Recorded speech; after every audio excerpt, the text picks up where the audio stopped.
Assalamualaikum warahmatullahi wabarakatuh. Selamat pagi semuanya. Di sini kami dari kelompok 2 ingin melakukan presentasi, yang mana presentasi pada pertemuan kali ini berjudul makna dan teori pengembangan kurikulum. Namun sebelum itu, izinkan saya untuk memperkenalkan anggota dari kelompok 2 ini.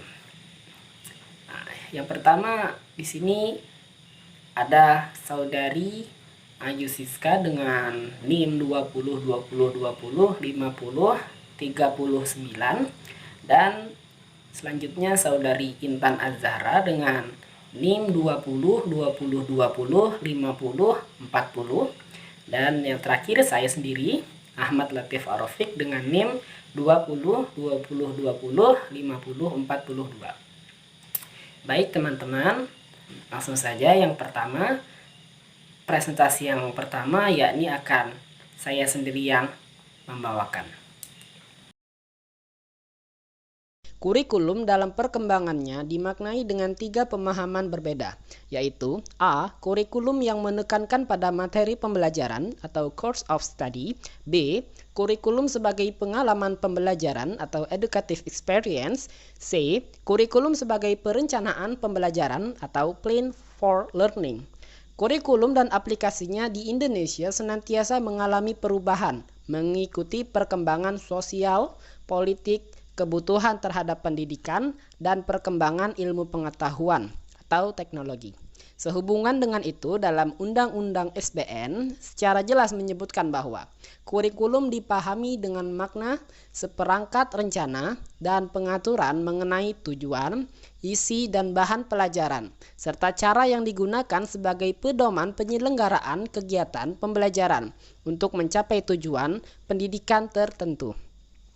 Adapun secara ideal, kurikulum yang dipahami sebagai perencanaan pembelajaran ini disusun untuk tidak meningkatkan kompetensi peserta didik dalam 3 aspek utama kehidupan manusia, yaitu A.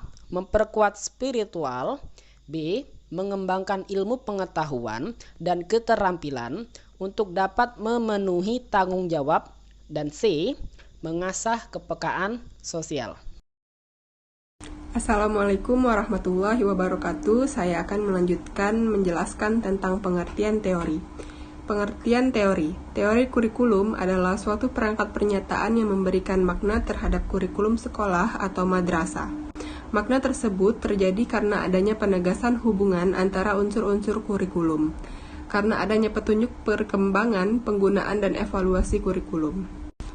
Dari pengertian tersebut, dapat disimpulkan bahwa teori kurikulum merupakan konsepsi yang sangat penting dalam bidang kurikulum dan pendidikan, yang mana itu berhubungan erat sekali dengan konsep-konsep pendidikan yang berusaha menjelaskan secara sistematis dan perspektif terhadap kurikulum.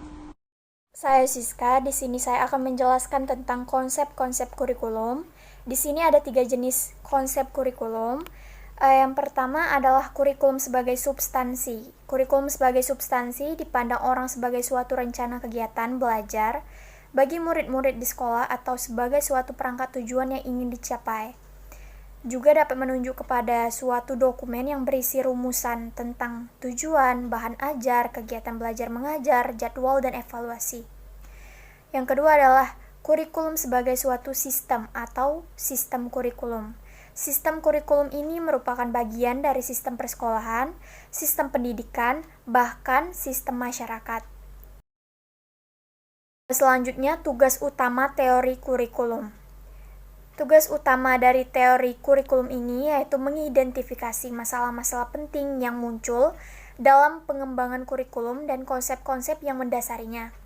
Kemudian menentukan hubungan antara masalah-masalah tersebut dengan struktur yang mendukungnya. Dan yang terakhir adalah mencari atau meramalkan pendekatan-pendekatan pada masa yang akan datang untuk memecahkan masalah tersebut. Terima kasih. Pengembangan kurikulum. Pengembangan kurikulum tidak hanya merupakan abstraksi, akan tetapi mempersiapkan berbagai contoh dan alternatif untuk tindakan yang merupakan inspirasi dari berbagai ide dan penyesuaian-penyesuaian lain yang dianggap penting. Menurut Audrey Nichols dan Howard Nichols, bagaimana dipahami oleh Umar Hamalik, bahwa pengembangan kurikulum adalah perencanaan kesempatan belajar yang dimaksud untuk membawa siswa ke arah perubahan-perubahan yang diinginkan dan menilai sampai di mana perubahan yang dimaksud telah terjadi pada diri siswa. Faktor-faktor yang mempengaruhi pengembangan kurikulum: 1. Perguruan tinggi, 2. Masyarakat, dan 3. Sistem nilai. Model-model pengembangan kurikulum: 1. The Administrative Model, 2. Team Grassroots Model, 3. Biochem System, 4. The Demonstration Model, 5. Tabas Inverted Model, 6. Rogers Impersonal Relation Model, 7. The Systematic Action Research Model, and terakhir Emerging Technical Models. Pemilihan suatu model pengembangan kurikulum bukan saja didasarkan atas kelebihan dan kebaikan-kebaikannya serta kemungkinan pencapaian hasil yang optimal, tetapi juga disesuaikan dengan sistem pendidikan dan sistem pengelolaan pendidikan yang dianut serta model konsep pendidikan mana yang digunakan. Adapun bagiannya yaitu 1. The Administrative Model. Model pengembangan kurikulum ini merupakan model paling lama dan paling banyak dikenal. Diberi nama model administratif atau line staff karena inisiatif dan gagasan pengembangan datang dari para administrator pendidikan dan menggunakan prosedur administrasi. Adapun dalam pelaksanaan kurikulum tersebut, selama tahun-tahun permulaan diperlukan adanya kegiatan monitoring, pengamatan dan pengawasan serta bimbingan dalam pelaksanaannya. Serta setelah berjalan beberapa saat perlu juga dilakukan suatu evaluasi untuk menilai baik validitas komponen-komponen prosedur pelaksanaan maupun keberhasilannya. Adapun yang kedua, Team Grassroots Model. Model pengembangan ini merupakan lawan dari model pertama. Inisiatif dan upaya pengembangan kurikulum bukan datang dari atas tetapi dari bawah, yaitu guru atau sekolah.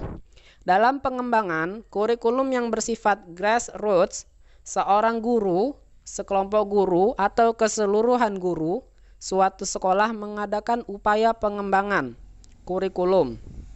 Dan yang ketiga, Bootcamp System. Ini merupakan model pengembangan yang dikemukakan oleh Beukam, seorang ahli kurikulum. Beukam mengemukakan 5 hal dalam pengembangan kurikulum. Dan yang keempat, The Demonstration Model. Model demonstrasi pada dasarnya bersifat grassroots, datang dari bawah. Model ini diprakarsai oleh sekelompok guru atau sekelompok guru yang bekerja sama dengan ahli yang bermaksud mengadakan perbaikan kurikulum. Model ini umumnya berskala kecil, hanya mencakup suatu atau beberapa sekolah. Suatu komponen kurikulum atau mencakup keseluruhan komponen kurikulum.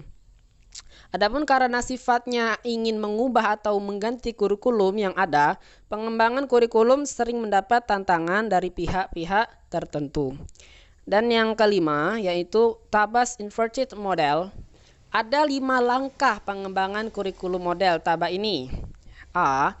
Mengadakan unit-unit eksperimen bersama guru. B. Menguji eksperimen. C.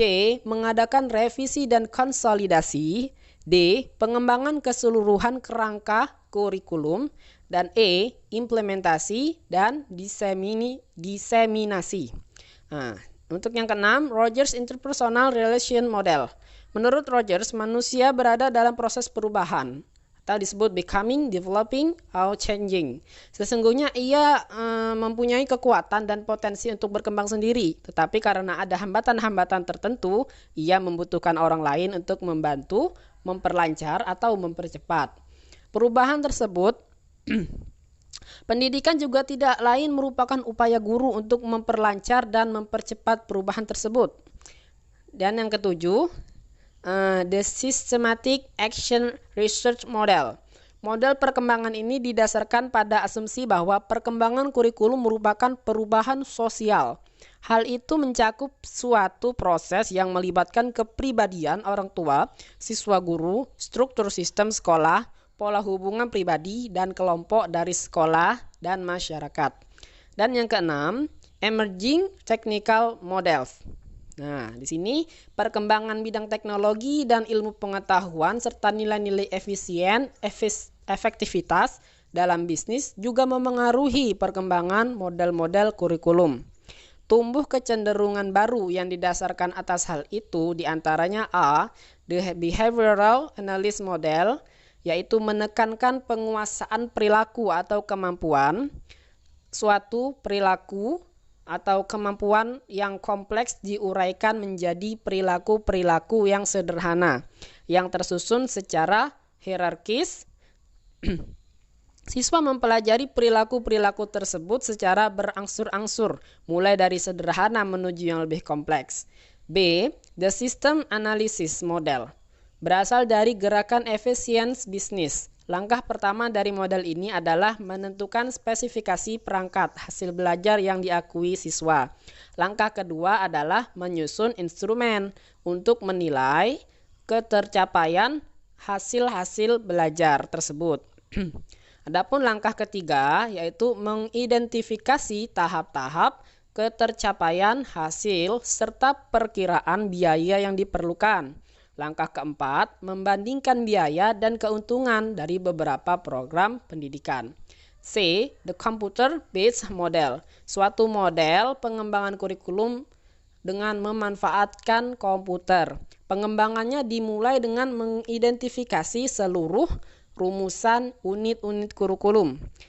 Tiap unit kurikulum telah memiliki rumusan tentang hasil-hasil yang diharapkan. Demikian penjelasan dari saya. Terima kasih. Baik, demikianlah materi yang telah dipresentasikan dari kelompok 2. Dan selamat memahami. And thank you. Wassalamualaikum warahmatullahi wabarakatuh.